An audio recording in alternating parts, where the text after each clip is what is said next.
नमस्कार। चुनावी समर में आप लोगों का स्वागत है। उत्तर प्रदेश विधानसभा चुनाव 2022 से पहले बीजेपी ने कैबिनेट विस्तार कर 7 नए मंत्रियों को मंत्रिमंडल में शामिल किया, जिस पर मायावती ने तीखा वार किया है। आपको बता दें कि मायावती ने कहा कि भाजपा ने जो यूपी में जातिगत आधार पर वोटों को साधने के लिए नया मंत्रिमंडल बनाया है, बेहतर होता कि वे लोग इसे स्वीकार ही नहीं करते, क्योंकि जब तक ये नए मंत्री अपने अपने मंत्रालय को समझकर कुछ करना चाहेंगे, तब तक यहाँ चुनाव आचार संहिता लागू हो जाएगी। वहीं जातिगत आधार पर कैबिनेट विस्तार को लेकर मायावती ने कहा कि भाजपा ने अभी तक इनके समाज के विकास और उत्थान के लिए कोई ठोस कदम नहीं उठाए हैं, बल्कि इनके हितों में बीएसपी की सरकार ने जो कार्य शुरू किए थे उन्हें भी अधिकांश बंद कर दिया गया है। इसके साथ ही मायावती ने इनके दोहरे चाल चरित्र से इन वर्गों को सावधान रहने की सलाह दी है। बता दें कि यूपी में 7 नए मंत्री बनाए गए हैं।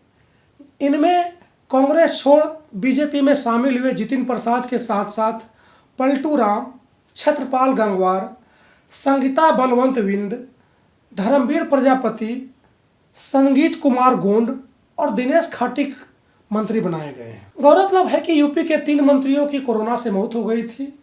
उन 3 पदों के अलावा और जगह भी खाली थे जिन पर ये नियुक्तियां हुई। इस तरह यूपी सरकार के कैबिनेट विस्तार को लेकर मायावती ने हमलावर उदाहरण किया है। उन्होंने साफ साफ कहा है कि योगी सरकार ने सिर्फ जनता को झांसे में लेने के लिए इस तरह से जातिगत आधार पर मंत्री पद का बंटवारा किया है। इसके साथ ही बसपा सुप्रीमो ने यह भी बताने की कोशिश की है कि भाजपा ने अनुसूचित जाति, जनजाति और ओबीसी वर्ग के लोगों का कई मामलों में तिरस्कार किया है, लेकिन इन सब के बावजूद अभी भी भाजपा सरकार को यह उम्मीद है कि सरकार का शोषण सहने वाली जनता चुनावों में भाजपा के पक्ष में मतदान करेगी। वैसे भी आलोचकों के अनुसार भाजपा सरकार को कहीं न कहीं यह एहसास हो चुका है कि आगामी चुनावों में पार्टी का सुपड़ा साफ होने वाला है। इसलिए भाजपा कभी दलितों को रिझाने के लिए दलित पार्टी को पार्टी में महत्वपूर्ण जिम्मेदारी देती है, तो कभी हिंदू धर्म के नाम पर सवर्णों को रिझाने की कोशिश करते हुए नजर आती है।